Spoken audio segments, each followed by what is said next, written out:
नमस्कार मित्रांनो, आज आपण पाठ 6 ऑलिम्पिक वर्तुळाचा गोफ हा अभ्यासणार आहोत. पाठाचे लेखक आहेत बाळ ज पंडित. यांचा जन्म झाला 1929 आणि मृत्यू झाला 2015. प्रसिद्ध लेखक, क्रिकेट सामन्यांचे समालोचक म्हणजेच कॉमेंटेटर आणि समालोचन करणारे. पहिले शतक, कुमारांचे खेळ, क्रिकेटमधील नवलकथा म्हणजेच आश्चर्यकथा इत्यादी पुस्तके प्रसिद्ध. ऑलिम्पिक सामन्यांची सुरुवात कशी झाली, म्हणजे ऑलिम्पिकचे जे सामने आहे जे जगभरामध्ये प्रसिद्ध आहेत आणि सर्वांनाच म्हणजे खेळाडू आणि प्रेक्षक या दोघांना पण या सामन्यांचं प्रचंड आकर्षण असतं. तर या सामन्यांची सुरुवात का व कशी झाली, हे सामने भरवण्यामागील उद्दिष्टे काय आहे, कोणत्या उद्दिष्टांनी कोणत्या कारणांनी हे सामने भरवल्या जात आहेत, त्याच्यानंतर कोणती उद्दिष्ट, ऑलिम्पिक वर्तुळाचा अर्थ काय, आणि ऑलिम्पिकची जी 5 वर्तुळ आहे त्या 5 वर्तुळांचे रंग वेगवेगळे आहे. वर्तुळ म्हणजेच सर्कल, या ठिकाणी रिंग या अर्थाने. तर ऑलिम्पिकचे जे वर्तुळ आहे, जे रिंग आहेत, वेगवेगळ्या रंगाचे आहेत, मग त्यांचा अर्थ काय आहे, ह्या सर्वांचा आढावा, या सर्वांची जी माहिती आहे प्रस्तुत पाठातून लेखकांनी घेतली आहे. आणि या सर्व गोष्टींची माहिती त्यांनी या पाठातून घेतली आहे. या प्रस्तुत पाठातून जागतिक ऑलिम्पिक क्रीडा स्पर्धांविषयी माहिती दिलेली आहे. आणि जागतिक ऑलिम्पिक ज्या क्रीडा स्पर्धा असतात तर त्या क्रीडा स्पर्धांची माहिती दिलेली आहे. क्रीडा स्पर्धामुळे एखाद्या खेळाडूचं नाव एका दिवसामध्ये जगभर पसरलं जातं. तर काही खेळाडू आपलं नाव जगाच्या इतिहासामध्ये कायमस्वरूपी कोरून ठेवतात. जसं भारताचे खाशाबा जाधव कुस्तीपटू यांनी पहिलं कुस्तीतलं ऑलिम्पिक मधील पदक जिंकलेलं आहे. दुसरे म्हणजे भारताचे नसले तरी हुसेन बोल्ट रनिंगच्या स्पर्धेमध्ये, शर्यतीमध्ये नेहमीच अग्रेसर आणि स्वतःचे रेकॉर्ड स्वतःच मोडतात. म्हणजे जगामध्ये श्रेष्ठत्व सिद्ध करण्याचं, जगावर वर्चस्व सिद्ध करण्याची ती एक संधी असते आणि ऑलिम्पिकच्या माध्यमातून खेळाडू ते सिद्ध करतात. मनुष्याच्या सर्वांगीण व्यक्तिमत्व विकासात क्रीडेचे महत्व अनन्यसाधारण आहे. आता मनुष्याच्या सर्वांगीण व्यक्तिमत्व विकासात, आता सर्वांगीण विकास म्हणजे काय हे समजून घेणं गरजेचं आहे. शारीरिक, बौद्धिक, मानसिक आणि सामाजिक अशा सर्व प्रकारचा विकास होण्यासाठी माणसाच्या जीवनात खेळाला अनन्यसाधारण महत्व आहे. अनन्यसाधारण म्हणजे खूप जास्त महत्व आहे. कारण खेळामध्ये विजय, यश कसं पचवावं, त्याचा आनंद कसा घ्यावा आणि अपयशाला कसं सामोरे जावं हे तर खेळतोच. त्यानंतर टीम वर्क, एका टीम मध्ये काम करत असताना एकमेकांसोबत कशा पद्धतीनं सहकार्य करायचं हेही या ठिकाणी शिकतात. म्हणून शारीरिक विकास तर होतोच, मानसिक विकासही होतो आणि सामाजिक विकासही होतो. समाजामध्ये जगत असताना या सर्व गोष्टींना खूप महत्व आहे. हल्ली छोट्या छोट्या गोष्टींमुळे डिप्रेशनमध्ये जाणारे तरुण वर्ग हे आपल्या लक्षात येतात. म्हणून चांगला खेळाडू कधीच डिप्रेशनमध्ये जात नाही, कारण प्रतिकारशक्ती त्याची चांगली असते आणि तो सर्व गोष्टींना चांगल्या पद्धतीनं सहन करू शकतो. म्हणून क्रीडेला आपल्या व्यक्तिमत्व विकासामध्ये अतिशय महत्वाचं स्थान आहे. सर्व स्तरांवर खेळले जाणारे क्रीडा सामने हे क्रीडा रसिकांचेच नव्हे तर जगभरातील क्रीडा प्रेमींचे लक्ष वेधून घेणारे ठरतात. आता सर्व स्तर म्हणजे काय, तर वयोगटानुसार हे सामने होतात. आणि मग हे कोणताही वयोगट असो, लहान असो, मोठा असो किंवा त्यापेक्षा जास्त असो, तर या सर्व वयोगटांमध्ये जे सगळे सामने ठरतात तर ते क्रीडा प्रेमी जे असतात, म्हणजे याच्यामध्ये खेळाडू पण असतात आणि प्रेक्षक पण असतात. या सगळ्यांचे लक्ष वेधून घेतात, म्हणजे सगळ्यांचं लक्ष तिकडच असतं. संपूर्ण जगभरातील क्रीडा सामन्यात क्रीडा सामन्यांना एक मानाचे स्थान आहे. म्हणजे वेगवेगळ्या जागतिक स्पर्धा होतात, इंटरनॅशनल लेवलच्या कॉम्पिटिशन्स होतात, परंतु या सर्व कॉम्पिटिशन्समध्ये, या सर्व स्पर्धांमध्ये ऑलिम्पिक सामन्यांना एक वेगळे स्थान आहे, वेगळं महत्व आहे. ऑलिम्पिक 2020च्या विजयाचे उद्दिष्ट डोळ्यासमोर ठेवून आपल्याला आवडणाऱ्या खेळावर लक्ष केंद्रित करून त्यात पारंगत होऊन आपल्या देशाला ऑलिम्पिक विजयाचे मानकरी होण्यासाठी अधिकाधिक प्रयत्नशील राहूया. आणि लेखक असं म्हणतात, 2020 मध्ये, म्हणजे आता कोरोनामुळे 2020 मध्ये सामने होणार नाहीयेत, आता हे सामने 2021 मध्ये होतील. बघा, 2021 मध्ये होणाऱ्या जे सामन्यांचं उद्दिष्ट डोळ्यासमोर ठेवून आपल्याला जो खेळ आवडतो त्या खेळावर लक्ष केंद्रित करून, म्हणजे फोकस करून, त्यात पारंगत मीन्स एक्सपर्ट, कुशल होऊन आपल्या देशाला, आणि आपण एखाद्या स्पर्धेमध्ये नाव कमवलं, आपण एखाद्या स्पर्धेमध्ये मेडल जिंकलं, म्हणजे त्या आपल्यासोबत आपल्या देशाचं नावही जगामध्ये गाजतं. आणि आपल्या दुर्दैव आहे की ऑलिम्पिक सामन्यांमध्ये आपल्या देशाला फारशी मेडल मिळू शकत नाही, कारण आजही आपल्याकडे खेळाकडे पाहण्याचा जो दृष्टिकोन आहे तो बदललेला नाही. खेळाकडे आपण करिअर म्हणून बघत नाही, तर एक ठीक आहे, थोडा वेळ खेळ मनोरंजन म्हणून बघितल्या जातं, एक टाइमपास म्हणून बघितल्या जातं, पण खेळामध्ये सुद्धा करिअर होऊ शकतं आणि त्याच्यामध्ये करिअरच्या बऱ्याचशा संधी आहेत, हेच अजूनही आपल्याला मान्य होत नाही. ऑलिम्पिक विजयाचे मानकरी होण्यासाठी अधिकाधिक प्रयत्नशील राहूया आणि भविष्यामध्ये जेव्हा केव्हा ह्या स्पर्धा होतील तेव्हा आपण सर्व, म्हणजे सर्व विद्यार्थ्यांना या ऑलिम्पिक स्पर्धांची माहिती मिळावी, त्या उद्देशानेच हा पाठ शालेय विद्यार्थ्यांच्या अभ्यासक्रमामध्ये ठेवला असावा. आणि म्हणून ह्या सर्व दृष्टीने त्यांच्या व्यक्तिमत्वामध्ये बदल व्हावेत आणि जगामध्ये भारताचं नाव सर्वश्रेष्ठ असावं, याच्यासाठी सर्व विद्यार्थ्यांनी प्रयत्न करावेत, अशी अपेक्षा ठेवायला हरकत नाही. ऑलिम्पिक गावाकडे आमची मोटार भरधाव वेगाने जात होती. आता ऑलिम्पिक हे काही गाव नाहीये, पण ज्या ठिकाणी ऑलिम्पिकच्या स्पर्धा होतात त्या ठिकाणाला गावाचे स्वरूप प्राप्त होते. म्हणजे हे सगळे खेळाडू असेल, प्रेक्षक असेल, त्यांचे कोच असेल, त्यांच्या सोबतचे असेल, या सर्वांची राहण्याची खाण्याची व्यवस्था करायची म्हणजे, आणि त्या ठिकाणी हजारो लोक येत असल्या कारणामुळं सर्वांची व्यवस्था करण्यासाठी म्हणून त्या ठिकाणाला एक गावाचं स्वरूप प्राप्त होतं. म्हणून ऑलिम्पिक गावाकडे आमची मोटार भरधाव वेगाने, म्हणजे खूप जास्त वेगाने जात होती. गर्दी प्रचंड असली तरी रहदारीला अडचण मुळीच नव्हती. बघा, गर्दी खूप होती पण रहदारीला, म्हणजे ट्रॅफिक जाम वगैरे काही नव्हतं, तर ट्रॅफिकला अडचण नव्हती. जेव्हा आपण रूल्स फॉलो करतो, जेव्हा आपण नियमांचं पालन करतो, तेव्हा कोणत्याही अडचणी येत नाही. गर्दी नसताना सुद्धा आपण जर चुकीच्या बाजूने जात असेल तर ट्रॅफिक जाम व्हायला वेळ लागत नाही. म्हणून तिथे गर्दी असली तरी ट्रॅफिक मात्र नव्हती. येण्या जाण्यासाठी वेगवेगळे रस्ते होते, म्हणजे येण्याचा रस्ता वेगळा आणि जाण्याचा रस्ता वेगळा, त्याच्यामुळे भरपूर ट्रॅफिक असली तरी सहजतेनं जाता येत होतं. खेळांचे मैदान जवळ येऊ लागले तसे आमचे डोळे समोरील क्षितिजाकडे लागले, आणि जसे जसे खेळाचे मैदान जवळ येऊ लागले तसे यांचे जे लक्ष आहे समोरील क्षितिजाकडे म्हणजे ज्या ठिकाणी आकाश, क्षितिज म्हणजे काय, ज्या ठिकाणी आकाश जमिनीला टेकल्यासारखे वाटते ती एक समतल रेषा, म्हणजे सरळ रेषा, तर क्षितिजाकडे लागली, म्हणजे यांचे पूर्ण लक्ष क्षितिजाकडे होते.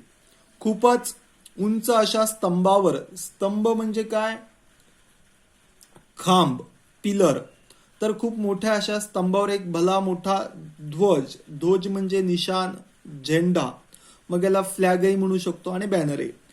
तर स्तंभावर एक भला मोठा ध्वज फडफडत असलेला, म्हणजे जो ध्वज आहे तर तो अवकाशामध्ये फडकत होता आणि फडकत असलेला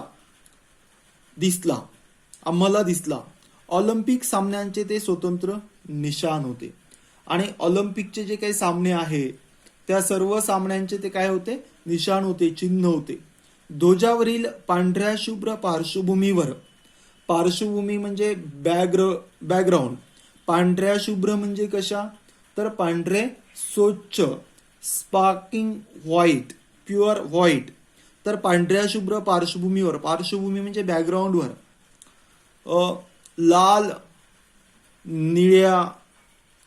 लाल पिवळ्या, निळ्या, हिरव्या व काळ्या रंगांची वर्तुळे एकमेकात गुंफलेली होती. हे बघा या ठिकाणी लाल, हिरव्या, काळ्या, पिवळ्या आणि निळा या रंगांची जी वर्तुळं आहे ती एकमेकांमध्ये गुंफलेली होती, म्हणजे एकमेकांमध्ये ती गुंतलेली होती.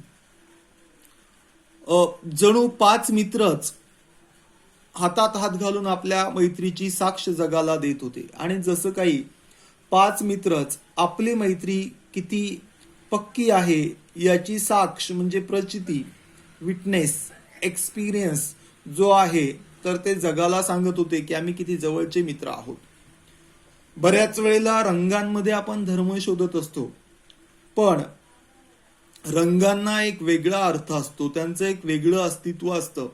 आणि आपण त्याचा सौंदर्याचा अर्थ शोधला, आपण त्याच्यामध्ये असलेल्या जे काही चांगल्या गोष्टी शोधल्या तर आपल्याला आनंद निर्माण होतो. एक विशिष्ट दृष्टी ठेवून त्यांच्याकडे बघू नये. ही 5 वर्तुळे म्हणजे जगातील 5 खंड, आणि ही 5 वर्तुळं जे आहे तर ते जगातले 5 खंड, जसं आशिया, आफ्रिका, युरोप वगैरे. आणि त्यांची शुभ्रधवल पार्श्वभूमी म्हणजे विशाल अंतराळ. हे विश्व जे आहे, जसं या विशाल अंतराळामध्ये सूर्य, चंद्र असे खूप सारे तारे आहेत आणि मोकळी स्पेस सुद्धा आहे. म्हणून हा जो पांढरा शुभ्र भाग होता त्याचं बॅकग्राऊंड म्हणजे काय, तर हे पूर्ण अंतराळ. या ध्वजावर ऑलिम्पिकचे ब्रीदवाक्य लिहिलेले आहे. आणि या ध्वजावरती ऑलिम्पिकचे ब्रीदवाक्य म्हणजे घोषवाक्य, ज्याला आपण मोटो किंवा स्लोगन सुद्धा म्हणतो, लिहिलेले आहे. सिटियस, ऑल्टियस आणि फर्टियस असे 3 वाक्य. त्यांचा अर्थ म्हणजे काय, गतिमानता. आता गतिमानता म्हणजे काय, तर वेग, स्पीड, बरोबर आहे. तर गतिमानता, उच्चता म्हणजे काय, उत्तुंग, उंच, ग्रेटनेस, बरोबर आहे. तर उच्चता, एखाद्या क्षेत्रामध्ये जेव्हा आपण खूप जास्त प्रगती करतो त्याला उच्चता. तेजस्विता. आणि तिसरं जे दिलेलं आहे तर ते म्हणजे काय, तेजस्विता, त्याला आपण ब्राईटनेसही म्हणू शकतो. प्रत्येक खेळाडूने जास्तीत जास्त गतिमान होण्याचा प्रयत्न केला पाहिजे. अधिकाधिक उंची गाठण्याची शिकस्त म्हणजेच कोशिश, प्रयत्न. आता उंची गाठणे म्हणजे काय, तर आपण ज्या खेळाशी संबंधित आहोत त्या खेळामध्ये आपली प्रोग्रेस होणे. उंची गाठण्याची शिकस्त केली पाहिजे आणि त्याच्यामध्ये अहोरात्र मेहनत केली पाहिजे. त्यानंतर बलसंवर्धनासाठी जास्तीत जास्त श्रम केले पाहिजे. श्रम म्हणजे कष्ट, परिश्रम, बरोबर आहे. तर जास्तीत जास्त आपण श्रम करायला पाहिजे, कष्ट करायला पाहिजे, परिश्रम करायला पाहिजे आपल्या बलसंवर्धनासाठी. बलसंवर्धन म्हणजे शक्ती संवर्धन, सामर्थ्याची जोपासना, इम्प्रूव्हिंग फिजिकल, जे आपलं बॉडी जी आहे त्याच्यामध्ये आपण इम्प्रूव्ह करायला पाहिजे, वाढवायला पाहिजे. बलसंवर्धन म्हणजे शक्ती संवर्धन, जास्तीत जास्त श्रम केले पाहिजे, असा संदेश हा ध्वज खेळाडूंना देत आहे. आणि अशा प्रकारचा जो संदेश आहे, मेसेज आहे, हा मेसेज हा ध्वज खेळाडूंना देत आहे. या ध्वजस्तंभाजवळ एक स्फूर्तिदायक, आता स्फूर्तिदायक म्हणजे काय, तर प्रोत्साहन देणार मशाल सतत तेवत असते. आता तेवत असणे म्हणजे पेटलेलं असतं, ते सतत पेटलेलंच असतं, ते विझत नाही. आणि हे मशाल त्या ठिकाणी पेटलेलं असतं. ऑलिम्पिक सामने म्हणजे क्रीडापटूंसाठी आणि क्रीडा शौकीनांसाठी, म्हणजे जे खेळाडू असतात ते क्रीडापटू आणि क्रीडा शौकीन म्हणजे ज्यांना खेळाविषयी आवड असते, खेळ बघण्याची आवड असते, असे क्रीडा शौकीन या सर्वांसाठी एक पर्वणीच असते. पर्वणीच म्हणजे काय की चांगली गोष्ट असते, जसं आनंदाची गोष्ट असते आणि म्हणून या सर्वांना खूप आनंद होतो. पृथ्वीच्या पाठीवरील सर्व राष्ट्रातील म्हणजे या पृथ्वीवरील जेवढी राष्ट्र आहेत तेवढ्या सर्व राष्ट्रातील म्हणजेच जगभरातील सुमारे 5 ते 6 हजार खेळाडू या सामन्यांमध्ये भाग घेतात आणि सर्व जगातील 5 ते 6 हजार खेळाडू जे आहेत तर या सामन्यांमध्ये पार्टिसिपेट होतात. स्त्री खेळाडूंची संख्याही 2000च्या आसपास म्हणजे जवळपास 2000च्या जवळपास असते. प्रेक्षागृहात म्हणजे सभागृह, ऑडिटोरियम, थिएटर, प्रेक्षागृहात सुमारे 70 ते 80 हजार प्रेक्षक. आता प्रेक्षक म्हणजे पाहणारे आस्वाद घेणारे प्रेक्षक बसण्याची सोय असते आणि किती हजार, सुमारे 70 ते 80 हजार, 70-80,000 प्रेक्षक बसण्याची सोय असते, फॅसिलिटी असते. याशिवाय सुमारे 25,000 लोकांना ते सामने उभे राहून पाहता येतात आणि 25,000 लोक उभे राहून पाहू शकतात. म्हणजे 1 लाखाच्या जवळपास किंवा त्याच्यापेक्षा जास्त लोक हे सामने बघू शकतात. पोहण्याच्या शर्यतीसाठी, पोहण्याची मीन्स स्विमिंग, शर्यतीसाठी 4-5 तलावही बांधलेले असतात आणि त्या ठिकाणी 4-5 तलाव सुद्धा बांधलेले असतात, कारण पोहण्याच्या स्पर्धेसाठी तलावांची गरज असते आणि म्हणून त्या ठिकाणी 4-5 तलावही बांधलेले असतात. खेळाचे विशाल मैदान, विशाल म्हणजे खूप जास्त मोठं मैदान, त्या भोवतालचे प्रचंड प्रेक्षागार आणि त्याच्या भोवती असणारे मोठे प्रेक्षागार म्हणजे सभागृह, ऑडिटोरियम, रहदारीसाठी मुद्दाम बांधलेल्या अनेक सडका मीन्स रोड्स, लोहमार्ग म्हणजे रेल्वेचे रुळमार्ग,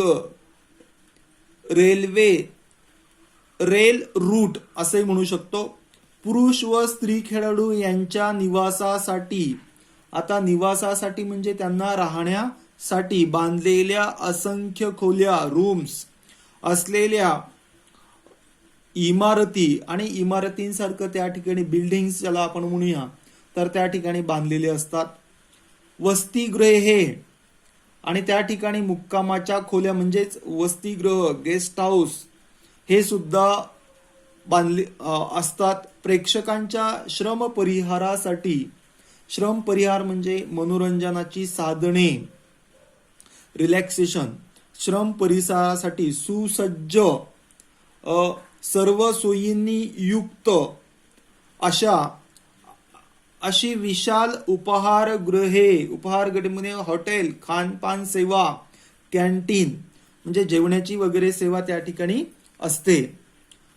असे एक मोठे गावच असते आणि त्या ठिकाणी सर्व सुविधा उपलब्ध असतात, म्हणून त्या ठिकाणाला गावाचं स्वरूप प्राप्त होतं. कशाला?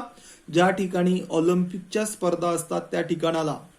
याला ऑलिम्पिक व्हिलेज असे म्हणतात आणि ऑलिम्पिकचे गाव ज्या ठिकाणी स्पर्धा होतात त्याला काय म्हणतात? ऑलिम्पिकचे गाव म्हणतात. ऑलिम्पिक व्हिलेज वसण्याची कल्पना इसवी सन 1856 मध्ये मेलबर्न येथे मांडण्यात आली. बघा की ऑलिम्पिक व्हिलेज म्हणजे ऑलिम्पिकचे गाव असावं अशी कल्पना कधी मांडण्यात आली? 1956 मध्ये मेलबर्न येथे मांडण्यात आली.